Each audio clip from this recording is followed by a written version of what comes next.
Stressful যে আমাকে সামনে আরো ভালো কাজ করতে হবে। আসলে প্রোগ্রামের ক্ষেত্রে একটা যে কোনো জায়গায় নিয়ে গেছে সর্বোচ্চ স্তরে আছেন সামগ্রিকভাবে এখন পরিস্থিতি কেমন?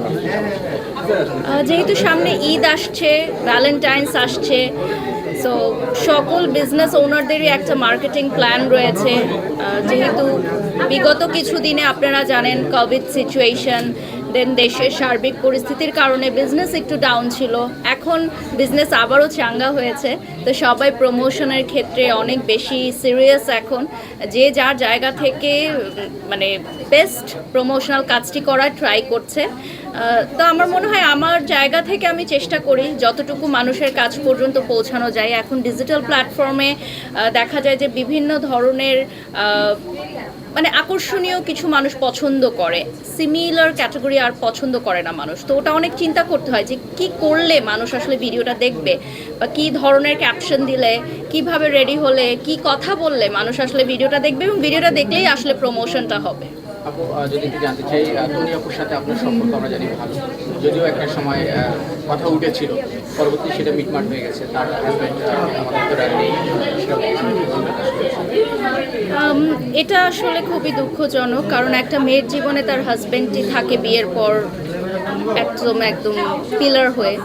তো আমি মনে করি যে উনি অনেক ভালো মনের একজন মানুষ, পাশাপাশি উনি অনেক পরিশ্রমী একজন মানুষ। এই শোক উনি কাটিয়ে উঠবেন এবং ওনার কাছ থেকে আসলে অনেক মেয়েরা শিখে ইন্সপায়ার্ড হয়। আমারও অনেক কিছু শেখার হয় ওনার কাছ থেকে। উনি অনেক হার্ড ওয়ার্ক করে। সো আমার মনে হয় যে উনি ওনার পরিবার নিয়ে ভালো থাকুক, সুস্থ থাকুক।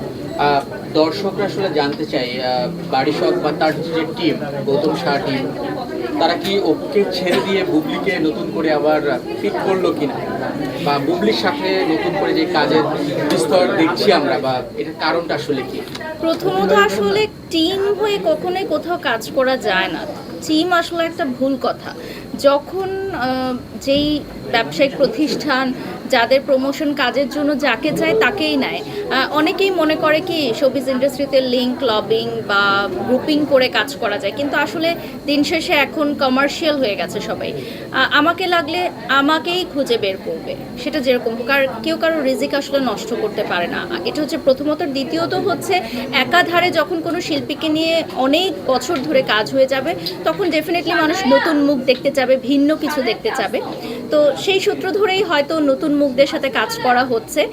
সামনে হয়তো আরও নতুন মুখদের সাথে কাজ করা হবে। যেমন আমার প্রোডাকশন হাউস থেকেও সামনে একটা ওবিসির কাজ আসছে নতুন বছরে। তো সেখানে আমরা চেষ্টা করছি যে চিত্রনায়িকাদের দিয়ে সবসময় কাজ করা হয়, এখন একটু অভিনেত্রীদের, মানে যারা হচ্ছে নাটক করছে, ছোট পর্দায় কাজ করছে, তাদেরকে নিয়ে কাজ করবো। সো দেখা যাক কাদেরকে নিয়ে কাজ করা হয়। বিশ্বাসের সাথে কাজ করেছেন দীর্ঘদিন, এখন বুবলির সাথে করছেন, দুইটাকে যদি একটু কম্পেয়ার করতে বলি, কোন সময়টা ভালো ছিল আসলে? আমি আসলে কাজের ব্যাপারে খুবই প্রফেশনাল। আমার মনে হয় প্রফেশনাল আর পার্সোনাল লাইফটা আমার একদমই ডিফারেন্ট। যেমন ঘরে আমাকে অনেকে দেখলে হয়তো চিনতে পারবে না যে এত সিম্পল আমি লাইফ লিড করি, আবার ক্যামেরার সামনে আসলে সবসময় আমি খুবই গর্জিয়াস। তো আমার কাছে মনে হয় যে প্রত্যেকটা শুটিংয়ের পিছনেই অনেক গল্প থাকে।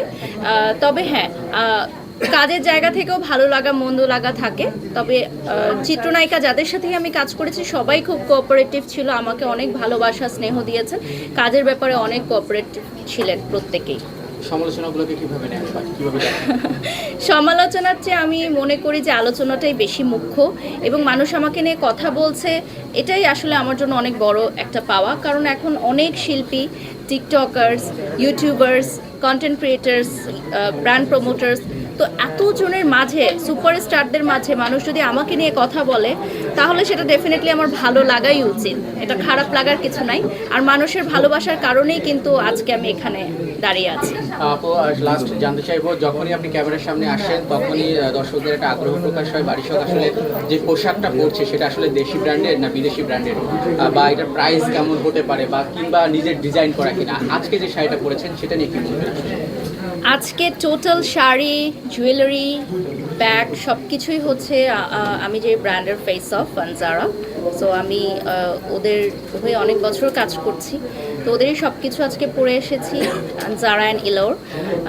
আসলে ব্র্যান্ড উল্লেখ করব না, আমার মনে হয় যে এক একটা প্রোগ্রামে এক এক ধরনের থাকে, যেমন আজকে একটু উইন্টার, সো আমি এই জন্য একটু স্লিভলেস একটু শাড়ি লুকটা নিলাম, যেহেতু ওয়েস্টার্ন লুক অনেক নেওয়া হয়েছে, আর আমার মনে হয় আমার দর্শকরা শাড়ি